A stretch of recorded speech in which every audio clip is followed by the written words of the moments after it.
Just wait. Nobody knew you were going to be here, so we're going to wait for some people to join you so you can read to them.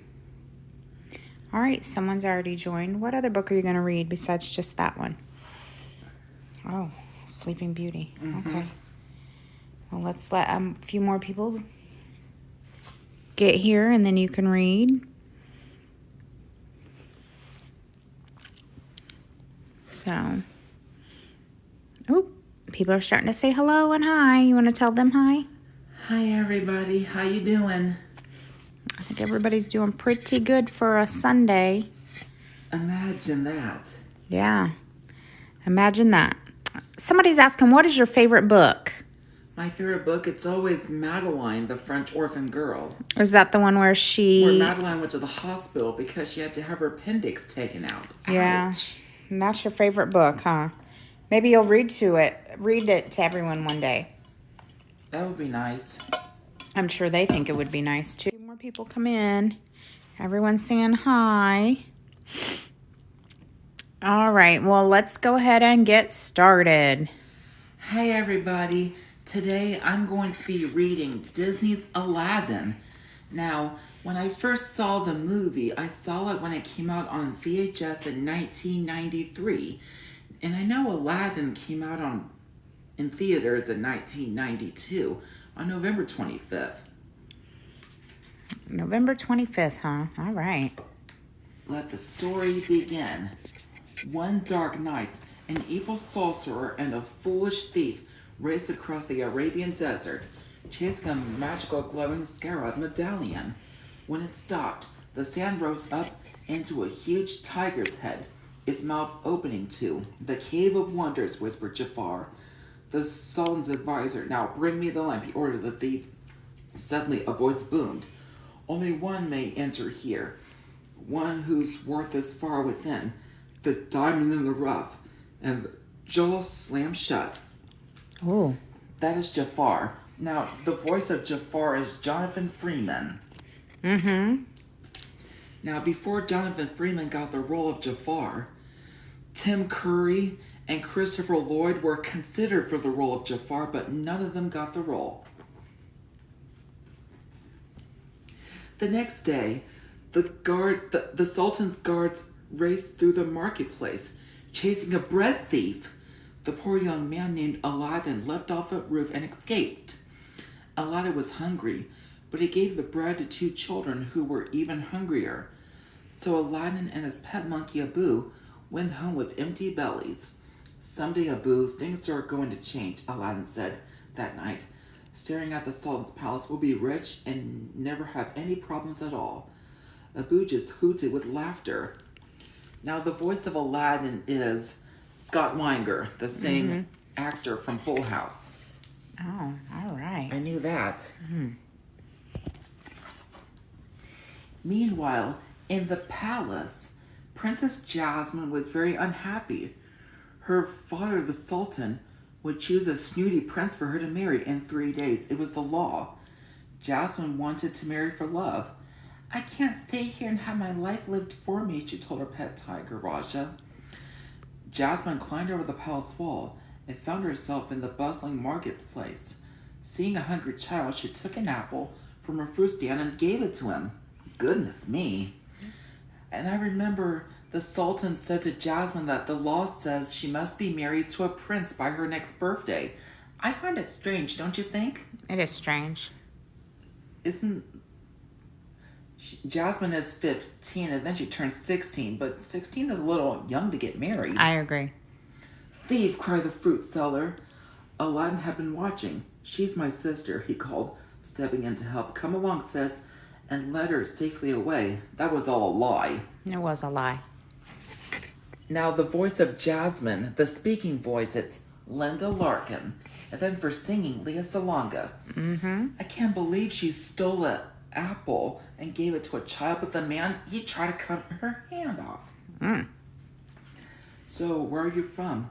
Aladdin asked on his rooftop. Jasmine sighed. I ran away. My father's forced me to get married. That's awful, Aladdin said. Suddenly, palace guards thundered in and grabbed the poor bread thief. Unhand him, Jasmine cried, throwing back her hood. By order of the princess.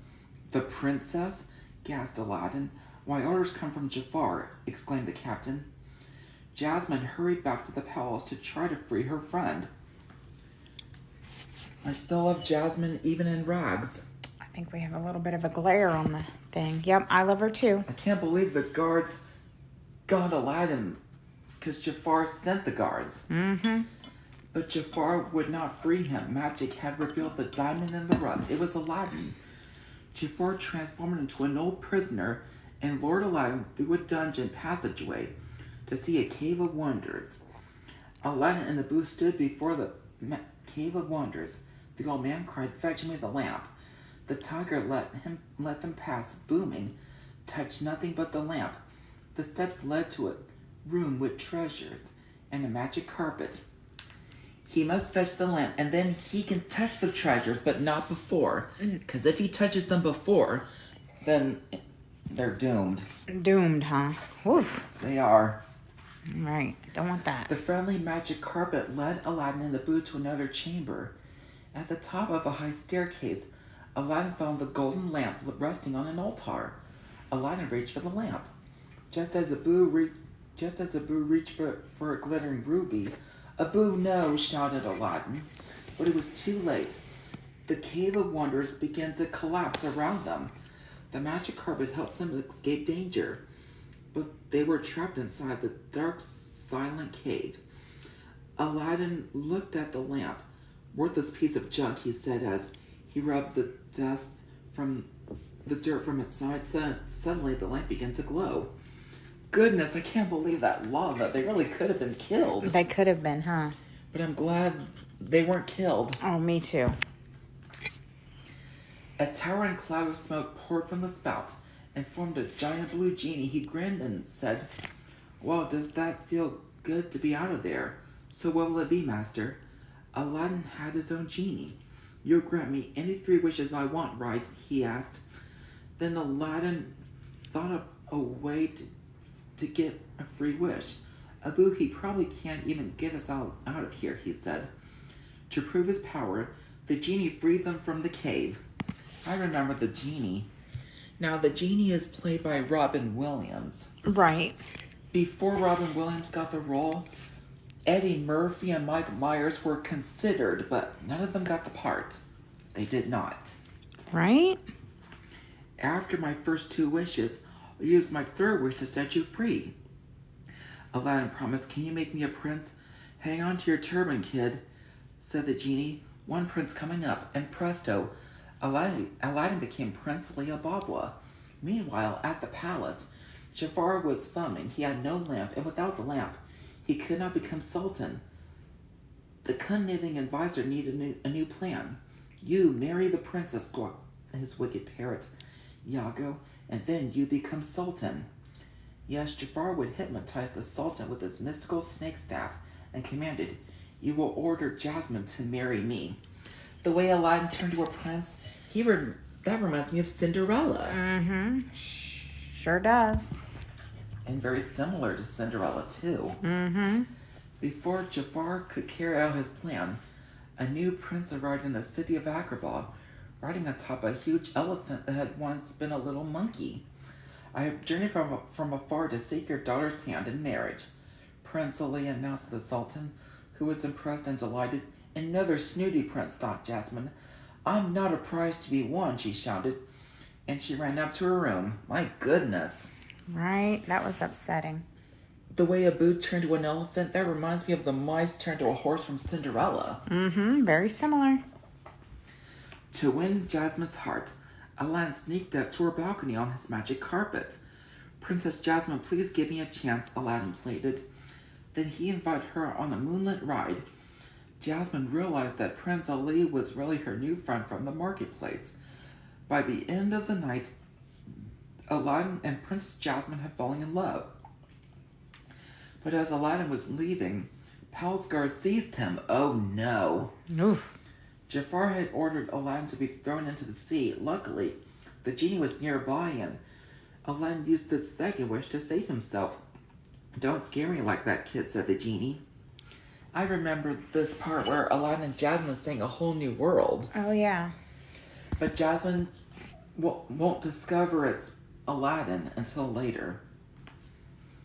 Aladdin raced to the palace on his magic carpet just before the Sultan ordered Jasmine to marry Jafar. Your Highness, Aladdin cried, Jafar has been controlling you with this. He grabbed the snake staff and smashed it to break the spell. Jafar ran off, escaping, and sent Yago to steal the lamp. At last, Jafar had the lamp.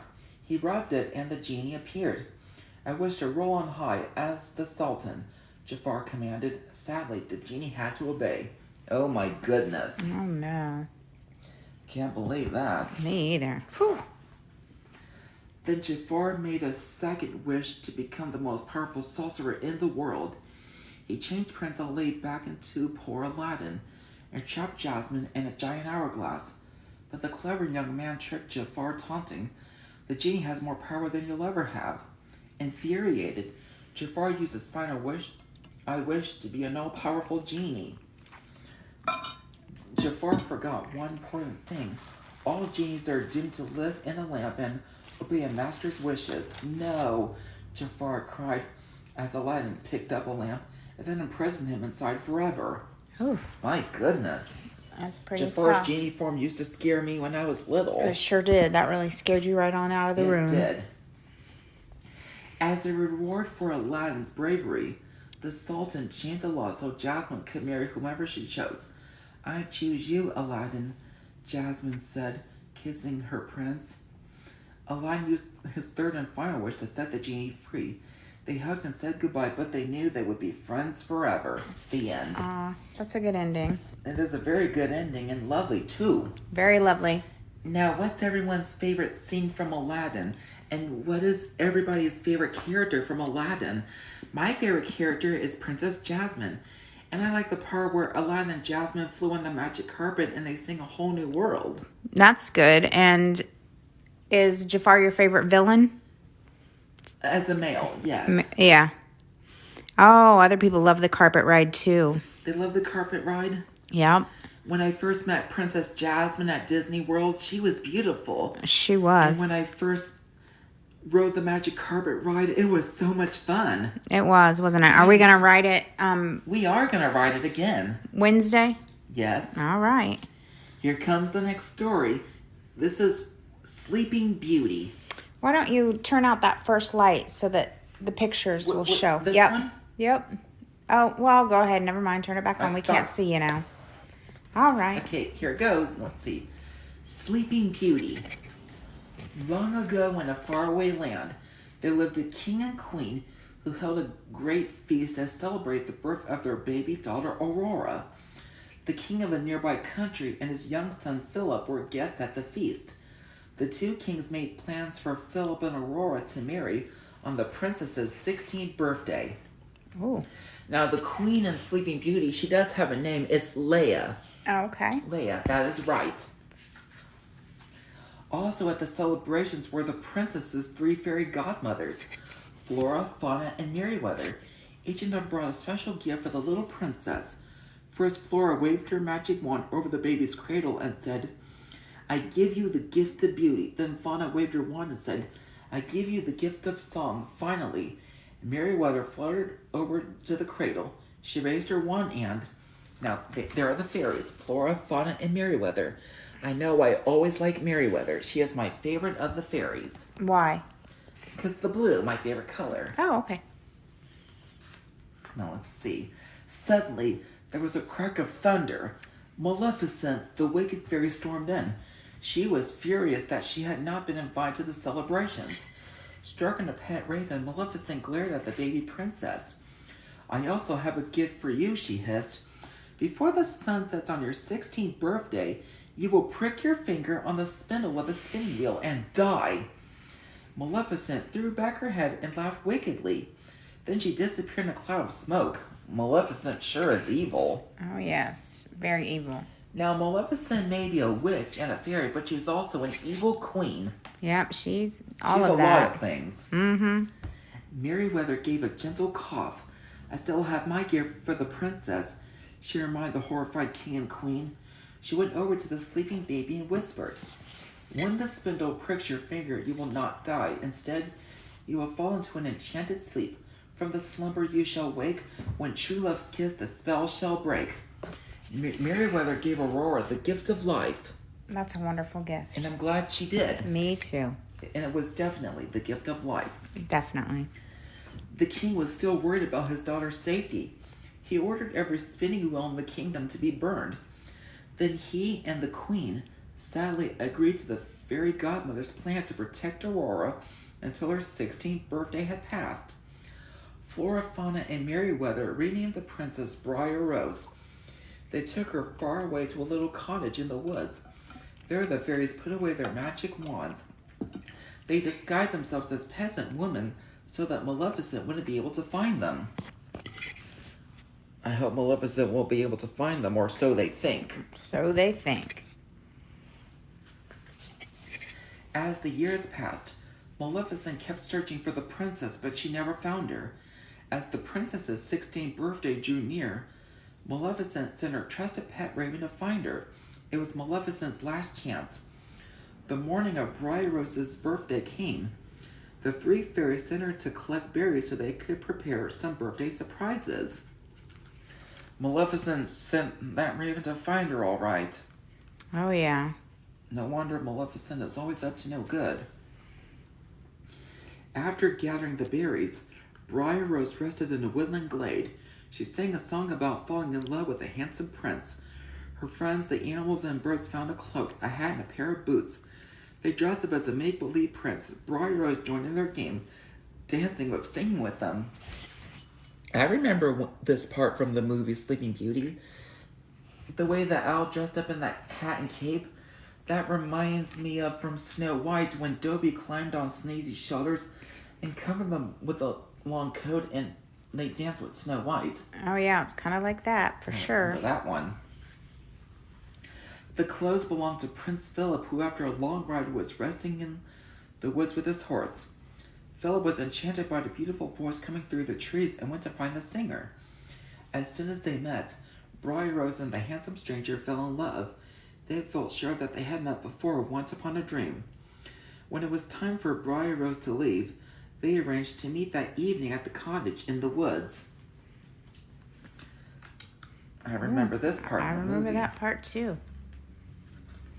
Meanwhile, the three fairies had made a terrible mess. Fauna had baked a birthday cake, but the mixer was too runny, and the cake wouldn't stand up. It would not. Nuts. Flora and Meriwether had made a special gown for Briar Rose, but it was a very funny shape. It sure was. "It's no use," said Meriwether. "We need to use our magic. I'll fetch the wands." Goodness, that cake sure was messy. It was messy, wasn't it? If it hit the table with the candles, then the cottage would burn down. That'd be terrible. Meriwether sure isn't happy with that dress. Before they dared to use their wands, the fairies blocked up every gap in the cottage. They wanted to prevent any magic from escaping and alerting Maleficent to their hideaway. But they forgot to block the chimney. I guess they didn't think to. It was so wonderful to be able to use magic again. Flora waved her wand and a beautiful pink gown appeared. Then Meriwether waved her wand and changed the gown to blue. Flora changed it back to pink. All the time, magic dust was escaping from the chimney. Maleficent's Raven was searching nearby. He saw the magic dust and decided to investigate. I remember that dress in the movie. Yes. It's beautiful. Very beautiful. By the time Briar Rose returned to the cottage, the presents were all ready. She thanked her fairy godmothers for the beautiful new gown and the delicious cake. "This is the happiest day of my life," she said. Then she began to tell them about the handsome stranger she had met in the woods.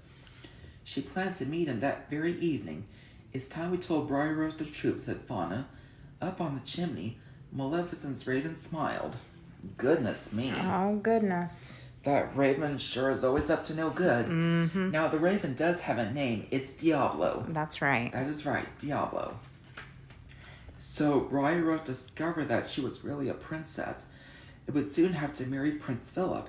"Today, you must return to the palace and start your new life," said Flora. Briar Rose was heartbroken. She didn't want to marry a prince. She had fallen in love with a handsome stranger she had met in the woods. She didn't know it's really Prince Philip. She didn't, did she? She's gonna be surprised. By now, the raven had heard enough. He flapped his wings and flew away to tell his mistress that the search for Princess Aurora was finally over. As soon as darkness fell, the fairy godmothers led Briar Rose through the forest to the palace. They had no idea that Maleficent was already there, lying in wait for them. They didn't know. They didn't, huh? I love Aurora's cape. It's lovely. I love it too. So do I. At the palace, the fairy godmothers left Aurora in a quiet room to rest. Suddenly, a strange glowing light appeared. Aurora followed it in a trance-like state. It led her up a winding staircase to an attic room. Inside the room was Maleficent waiting by a spinning wheel. Maleficent urged the princess to touch the spinning wheel. Aurora reached out. She pricked her finger on the spindle and fell to the floor. Goodness, that spinning wheel sure is a scary part. Yeah. In the movie, that glowing green orb that turned to a spinning wheel, that was Maleficent the whole time. The whole time. Goodness me. As soon as the fairy godmothers found Aurora lying by the spinning wheel, they cast a sleeping spell over the entire palace. Luckily, the fairies had discovered that Prince Philip was the stranger whom Briar Rose had met in the forest. His kiss, the kiss of true love, could wake her. So while everyone was asleep, the fairies thought of a plan. They would return to the cottage, find Philip, and bring him back to the palace. I remember when they put everyone to sleep until the princess awakens. It's like they were asleep for a long time. But they were too late. Maleficent and her soldiers had trapped the prince at the cottage and had captured him. Oh no. Maleficent took Philip back to her castle, where she threw him to her deepest dungeon. She chained him there and left him there to die. Goodness me. Oh, that's very serious. I can't believe that.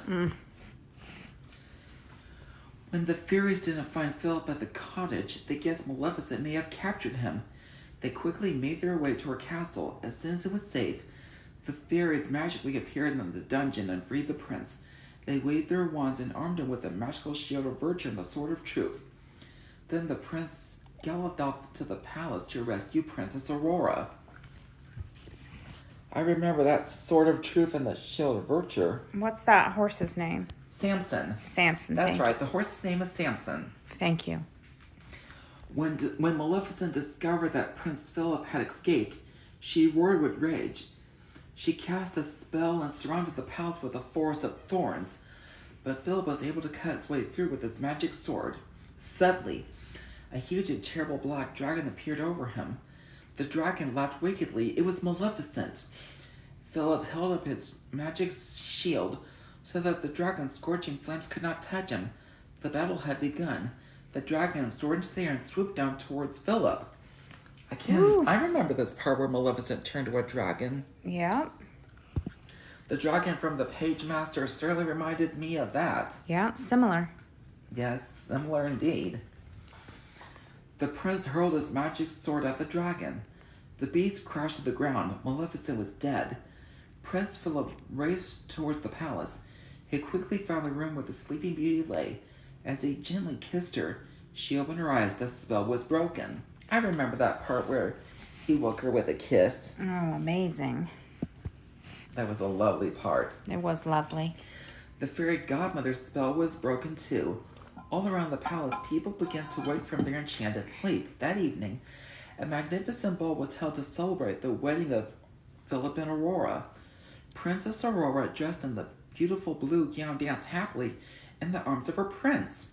As the fairy godmothers watched over the happy couple, Flora couldn't resist turning the blue gown back to pink.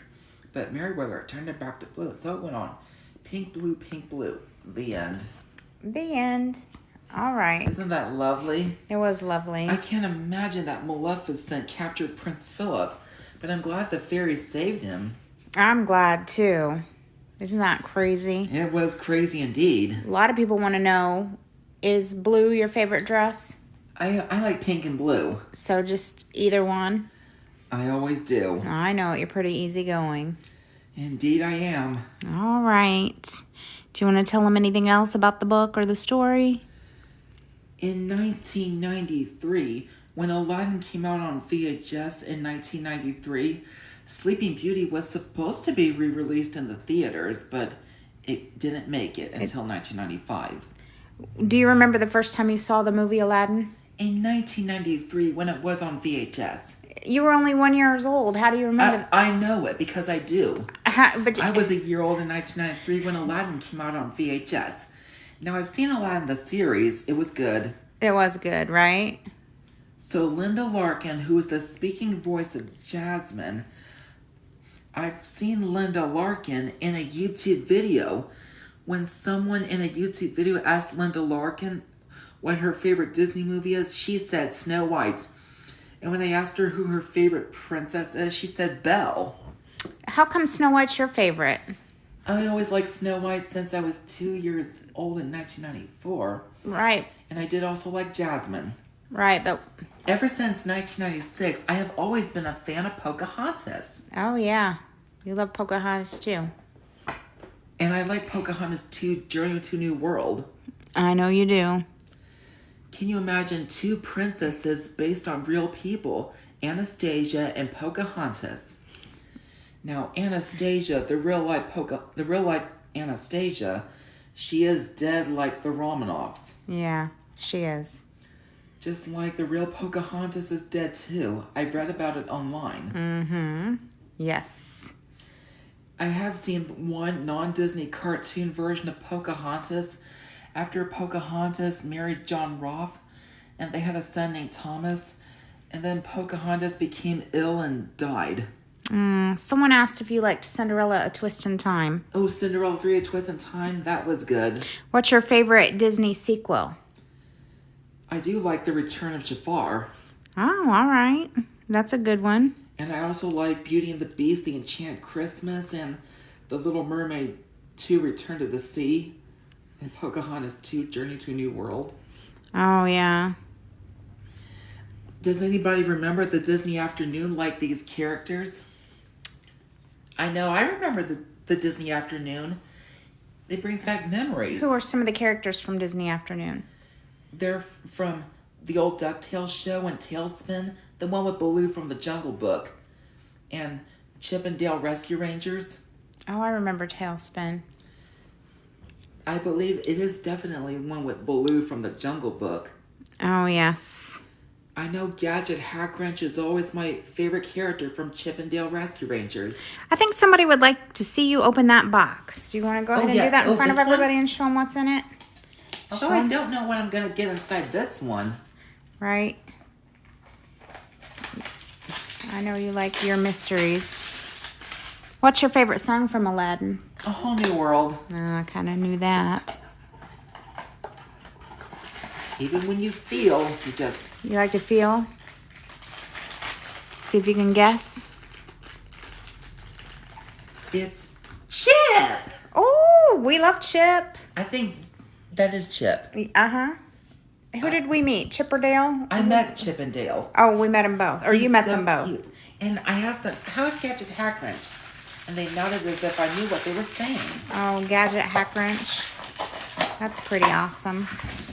All right. Well, you can tell everyone thank you for joining. Oh, go ahead and open that one too then, since we're doing it. I've seen them. I've often seen them online. There's Jafar's old man form, and there are two Jasmines in her princess form in her disguise.